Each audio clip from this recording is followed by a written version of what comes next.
ഇങ്ങനെയൊക്കെ അൺമാരീഡ് ആയിട്ട് നടന്നാൽ മതിയോ കൂട്ടുകാരാ? ഒരു കല്യാണമൊക്കെ കഴിക്കണ്ടേ?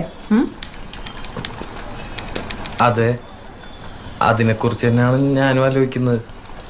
ഈ അൺമാരീഡിൽ നിന്നും മാരീഡിലേക്ക് മാറാൻ ഒരൊറ്റ യെസ് മതി. ആരുടെ? പെണ്ണിന്റെ അച്ഛൻ്റെയോ? അല്ല, പെൺകുട്ടിയുടെ. അതേത് പെണ്ണ്?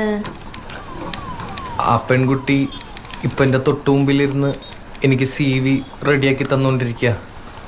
ഓ ഐ സി. നീ എന്നെ പ്രപ്പോസ് ചെയ്താണോ ഇപ്പൊ കേട്ടെ? കേട്ടിട്ടെന്ന് തോന്നി? എനിക്ക് കിട്ടാവുന്നതിൽ വെച്ച് ഏറ്റവും വേസ്റ്റ് പ്രപ്പോസലാന്ന് തോന്നി. എനിക്കെന്നല്ല, ഏതൊരു പെണ്ണിനും. ഇടക്കിടക്ക് പ്രപ്പോസൽസ് ഒക്കെ കിട്ടാറുണ്ട്. അപ്പോ ആ ഉണ്ട്. കിട്ടാണ്ടിരിക്കാൻ മാത്രം മോശമാണോ ഞാൻ?